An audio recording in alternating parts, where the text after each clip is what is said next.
महिनाको 40-50 हजार कमाएर पनि के तपाईँ महिनाको अन्तिममा जिरो हुनुहुन्छ? यदि हो भने समस्या तपाईँको इन्कममा होइन, तपाईँको माइन्डसेटमा हुन सक्छ। काठमाडौँको एउटा सानो पसलबाट सुरु भएको यो कथाले तपाईँलाई त्यो सिक्रेट सिकाउँछ जुन स्कुल या कलेजले कहिले सिकाएन। रेडी हुनुहुन्छ आफ्नो फाइनेन्सियल सोच बदल्नको लागि? कथा सुरु हुन्छ कलङ्कीको एउटा सानो पसलबाट। त्यहाँ दुईजना साथीहरू भेट हुन्छन्, विनोद अनि सन्दीप। विनोद एउटा ठुलो अफिसमा म्यानेजर छ। ऊ महिनाको 2 लाख कमाउँछ, नयाँ गाडी चढ्छ अनि हरेक विकेन्ड ठमेलमा पार्टी गर्छ। तर रियालिटी के थियो भने विनोदको ब्याङ्क अकाउन्ट सधैँ जिरो हुन्थ्यो, किनकि उसको सबै पैसा इएमआई अनि सो अफमा जान्थ्यो। अर्कोतिर सन्दीप थियो, जो एउटा सानो हार्डवेयर पसलमा अकाउन्टिङ गर्थ्यो। ऊ साधारण थियो, तर उसको जीवनमा एउटा शान्ति थियो। एक दिन विनोद एकदम तनावमा सन्दीपकोमा गयो अनि भन्यो, साथी, म महिनाको 2 लाख कमाउँछु, तर पनि मलाई लोनले थिचिरहेको छ। तिमी कसरी यति खुसी छौ?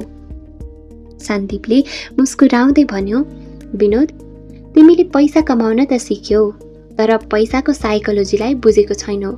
हिँड, म तिमीलाई एउटा यस्तो मान्छेसँग भेटाउँछु जसले मेरो जीवन बदलिदियो। सन्दीपले विनोदलाई पाटनको एउटा शान्त ठाउँमा लिएर गयो। त्यहाँ सुतीको कुर्ता लगाएकी महिला बसिरहेकी थिइन्। उनको नाम थियो प्रेरणा दिदी। उनको हातमा एउटा किताब थियो, द साइकोलोजी अफ मनी। विनोदले आफ्नो समस्या प्रेरणा दिदीलाई सुनायो र दिदीले उसलाई त्यो किताब दिँदै भन्नुभयो, बाबु, धनी हुनु र सम्पन्न हुनुमा धेरै ठुलो फरक छ। धनी हुन धेरै खर्च गर्नुपर्छ, तर सम्पन्न हुन खर्च नगरी पैसा बचाउनु पर्छ। प्रेरणा दिदीले विनोदलाई भन्नुभयो, विनोद, तिम्रो प्रब्लम म्याथ होइन, तिम्रो बिहेभियर हो। मलाई एउटा कुरा भन, तिमीले त्यो नयाँ गाडी किन किन्यौ? विनोदले जवाब दियो, अभियसली म सक्सेसफुल छु भनेर देखाउनको लागि। प्रेरणा दिदीले हाँस्दै भन्नुभयो, ल, अब यो 1 हप्ताको लागि एउटा प्र्याक्टिकल एक्टिभिटी गर। जब तिमी केही किन्नु खोज्छौ 48 आवर्स वेट गर। यदि त्यो सामान बिना तिम्रो जीवन रोकिँदैन भने त्यो पैसा नयाँ इन्भेस्टमेन्टमा हाल। याद राख, wealth is what you don't see. तिमीले गाडी किन्यौ भने मान्छेले गाडी त देख्छन्, तर तिम्रो ब्याङ्क अकाउन्टको पैसा घटेको देख्दैनन्। विनोदले प्रेरणा दिदीको कुरा मान्ने निर्णय गर्यो। उसले केही टाइम अगाडिदेखि नै लेटेस्ट महँगो फोन किन्छु भनेर सोचेको थियो, तर किन्नु अगाडि दिदीले भन्नुभयो जस्तै 48 आवर्स वेट गरेर हेरौँ न त भनेर सोच्यो।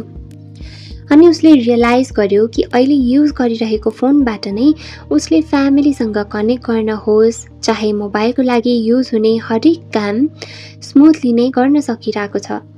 सो उसले त्यो नयाँ र महँगो फोन किनेन अनि त्यो पैसा म्युचुअल फन्ड्स र गोल्डमा हाल्न थाल्यो।